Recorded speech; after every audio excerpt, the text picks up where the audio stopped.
ओम शांति। आज बाबा के 31 अक्टूबर के महावाक्य हैं। बाबा ने कहा, मीठे बच्चे ऑर्डर करो कि हे भूतों, तुम हमारे पास आ नहीं सकते, तुम उनको डराओ तो वे भाग जाएंगे। प्रश्न है, ईश्वरीय नशे में रहने वाले बच्चों के जीवन की शोभा क्या है? उत्तर है, सर्विस ही उनके जीवन की शोभा है। जब नशा है कि हमें ईश्वरीय लॉटरी मिली है तो सर्विस का शौक होना चाहिए, परंतु तीर तब लगेगा जब अंदर कोई भी भूत नहीं होगा। दूसरा प्रश्न है, शिव बाबा का बच्चा कहलाने के हकदार कौन है? उत्तर है, जिन्हें निश्चय है कि भगवान हमारा बाप है। हम ऐसे ऊंचे ते ऊंचे बाप के बच्चे हैं। ऐसे नशे में रहने वाले लायक बच्चे ही शिव बाबा का बच्चा कहलाने के हकदार हैं। अगर कैरेक्टर ठीक नहीं, चलन रॉयल्टी की नहीं, तो वह शिव बाबा का बच्चा नहीं कहला सकते। ओम शांति। शिव बाबा याद है, स्वर्ग की बादशाही याद है।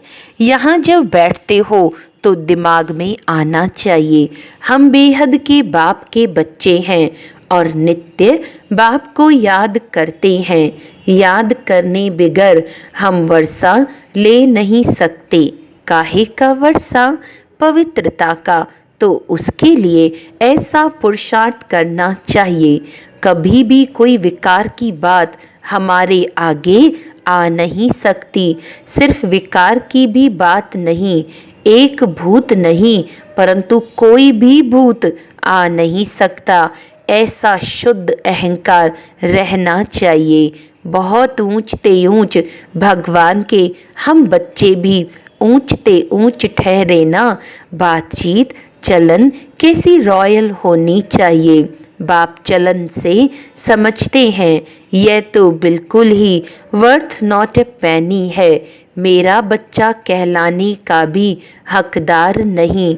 लौकिक बाप को भी नालायक बच्चे को देख अंदर में ऐसे होता है। यह भी बाप है। बच्चे जानते हैं बाप हमको शिक्षा दे रहे हैं, परंतु कोई कोई ऐसे हैं जो बिल्कुल समझते नहीं। बेहद का बाप हमको समझा रहे हैं, ये निश्चय नहीं, नशा नहीं। तुम बच्चों का दिमाग कितना ऊंच होना चाहिए। हम कितने ऊंच बाप के बच्चे हैं। बाप कितना समझाते हैं।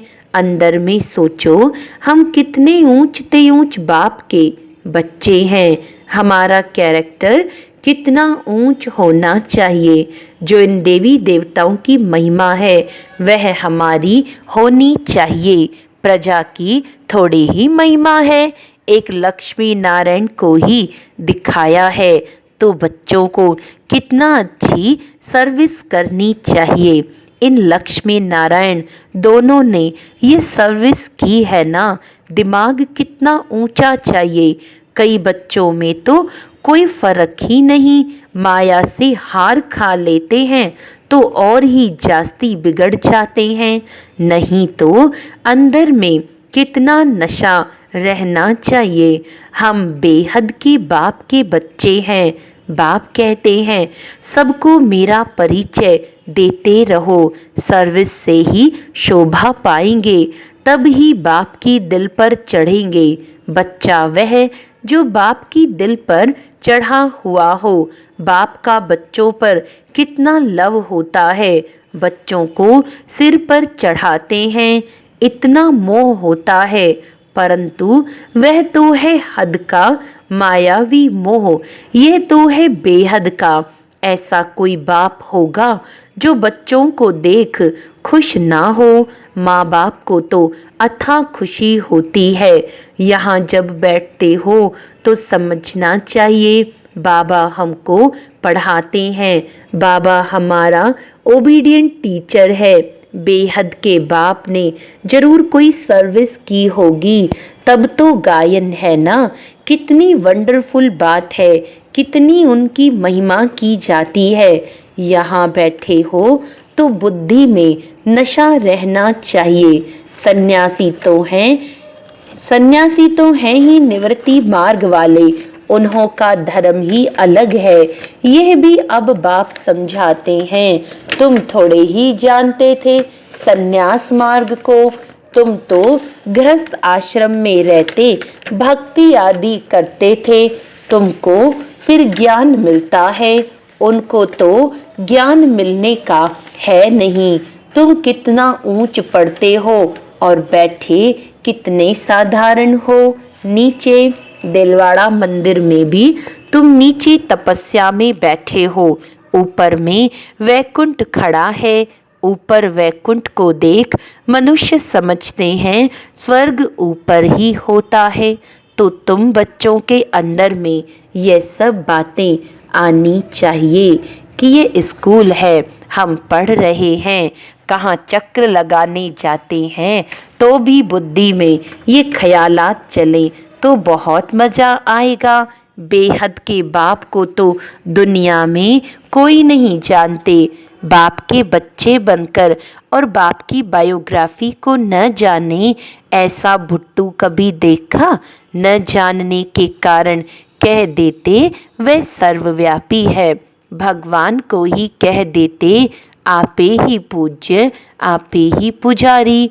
तुम बच्चों को अंदर में कितनी खुशी होनी चाहिए। हम कितने ऊंच पूज्य थे, फिर हम ही पुजारी बने हैं।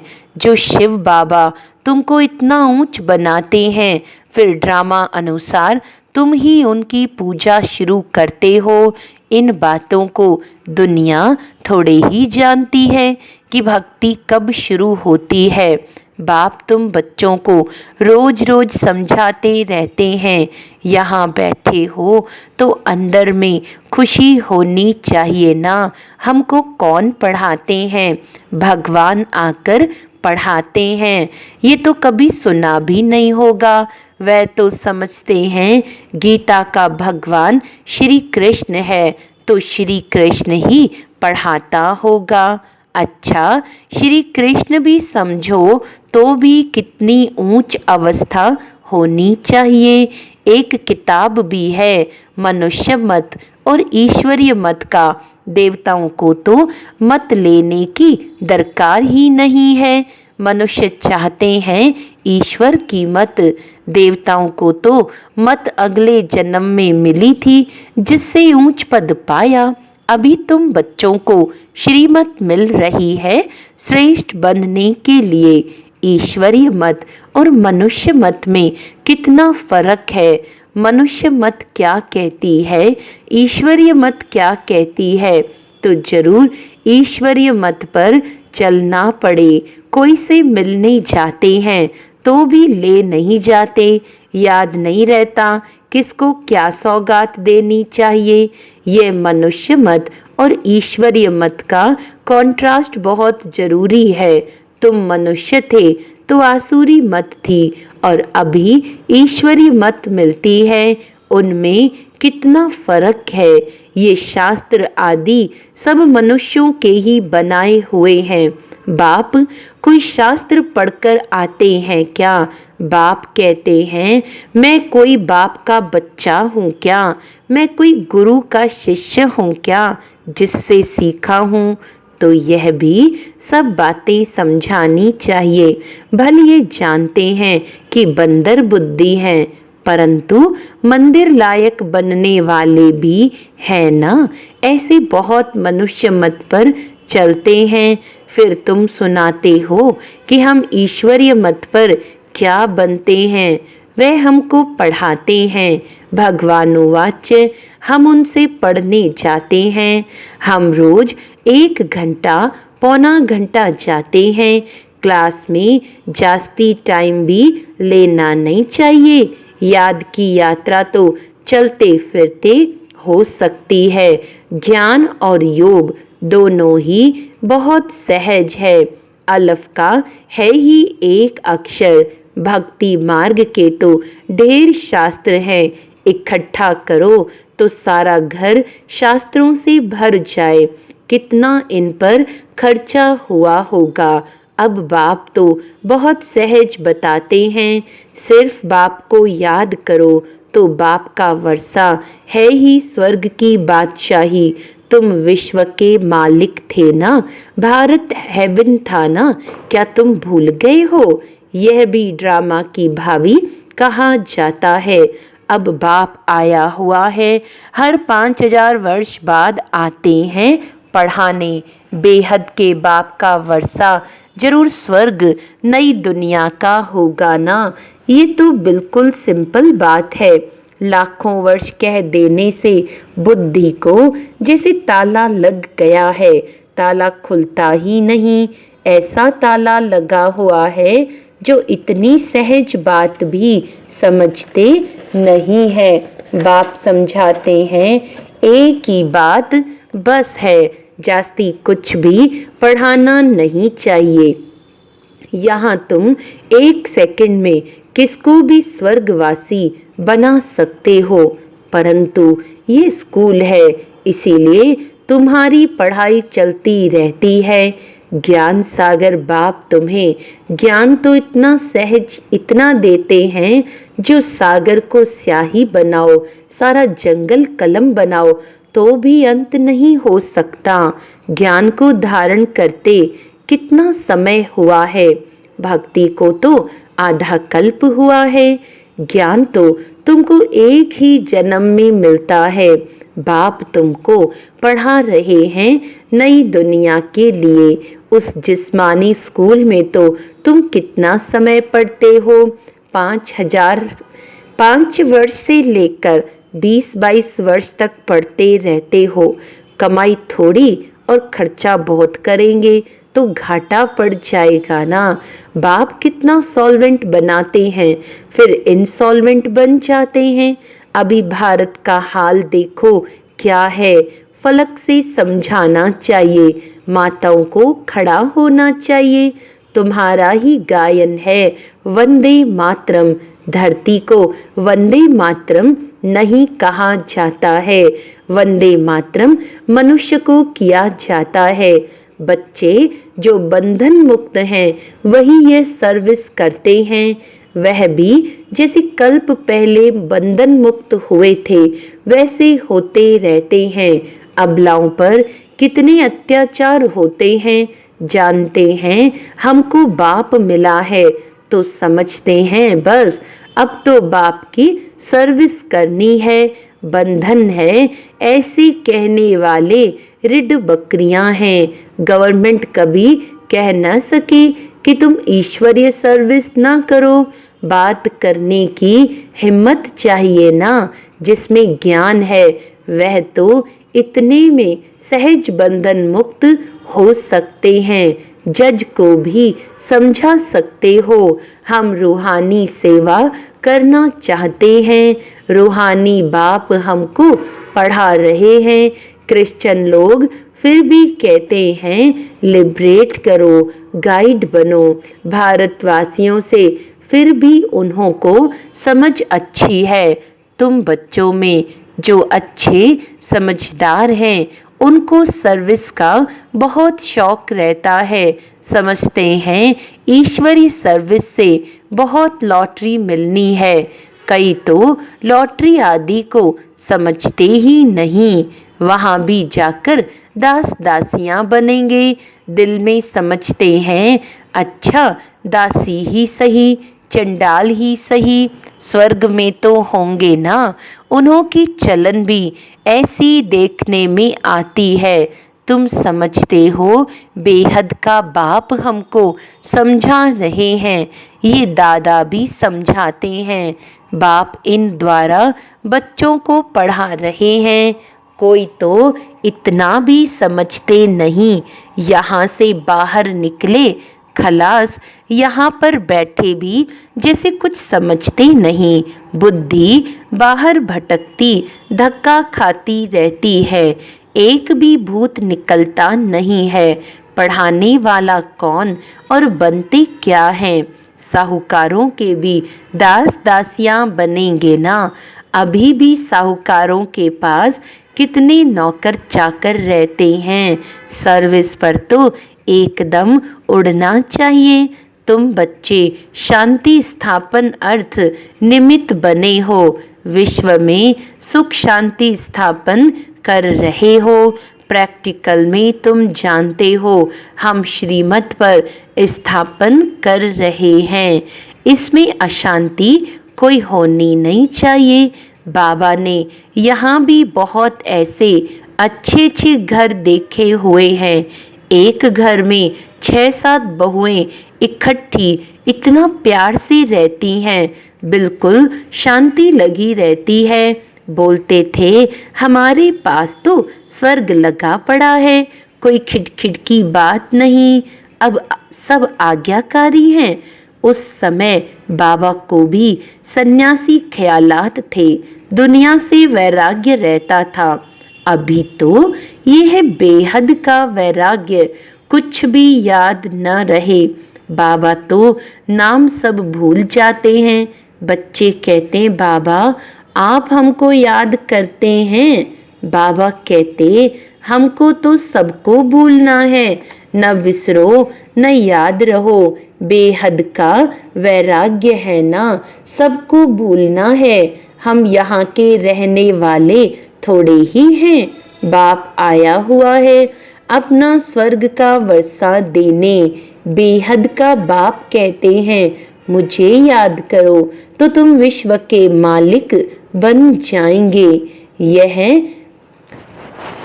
ये बैज बहुत अच्छा है समझाने के लिए।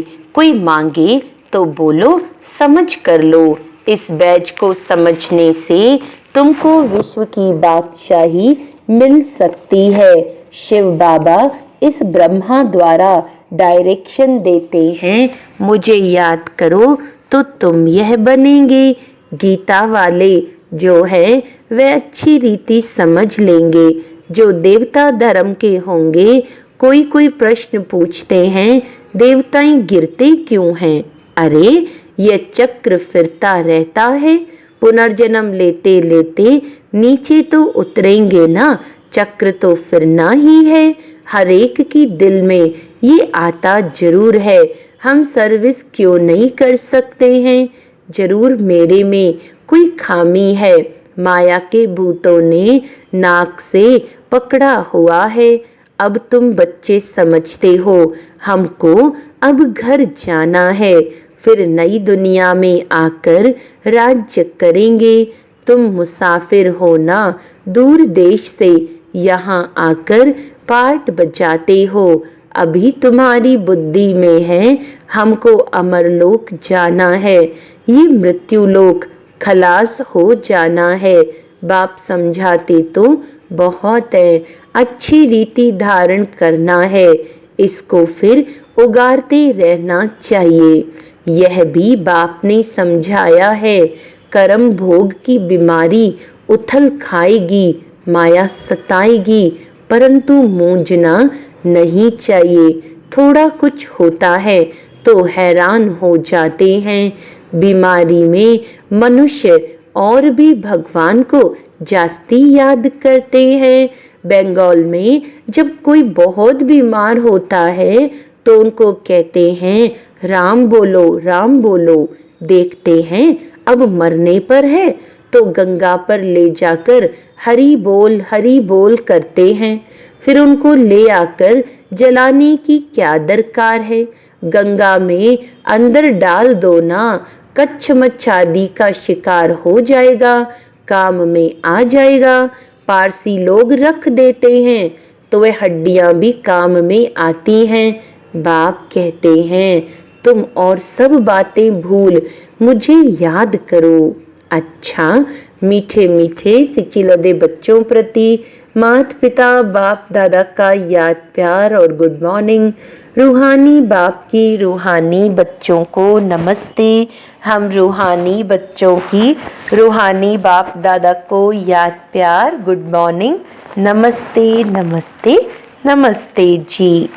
धारणा के लिए मुख्य सार है बंधन मुक्त बनकर भारत की सच्ची सेवा करनी है। फलक से समझाना है कि हमें रूहानी बाप पढ़ा रहे हैं। हम रूहानी सेवा पर हैं। ईश्वरीय सेवा की उछल आती रहे। कर्म भोग की बीमारी या माया के तूफानों में मूंझना व हैरान नहीं होना है। बाप ने जो ज्ञान दिया है उसे उगारते बाप की याद में हर्षित रहना है। वरदान है निराकार और साकार दोनों रूपों के यादगार को विधि पूर्वक मनाने वाली श्रेष्ठ आत्मा भव। दीपमाला अविनाशी अनेक जगे हुए दीपकों का यादगार है। आप चमकती हुई आत्माएं दीपक की लौ मिसल दिखाई देती हो, इसीलिए चमकती हुई आत्माएं दिव्य ज्योति का यादगार स्थूल दीपक की ज्योति में दिखाया है। तो एक तरफ निराकारी आत्मा के रूप का यादगार है, दूसरी तरफ आपके ही भविष्य साकार दिव्य स्वरूप लक्ष्मी के रूप में यादगार है। यही दीपमाला देवपद प्राप्त करती है। तो आप श्रेष्ठ आत्माएं अपना यादगार स्वयं ही मना रहे हो। स्लोगन है नेगेटिव को पॉजिटिव में चेंज करने के लिए अपनी भावनाओं को शुभ और बेहद की बनाओ। अच्छा, आज का अव्यक्त इशारा है, जैसे गेट की रखवाली की जाती है ऐसे माया का जो गेट है उसकी भी रखवाली करनी है, जिससे कोई भी आसुरी संस्कार व संकल्प अंदर प्रवेश न हो सके। फिर आपके पास कैसी भी आत्मा आएगी वह आते ही आसुरी संस्कारों और व्यर्थ संकल्पों से मुक्त हो जाएगी। जब ऐसी सर्विस करेंगे तब प्रत्यक्षता होगी। अच्छा, ओम शांति।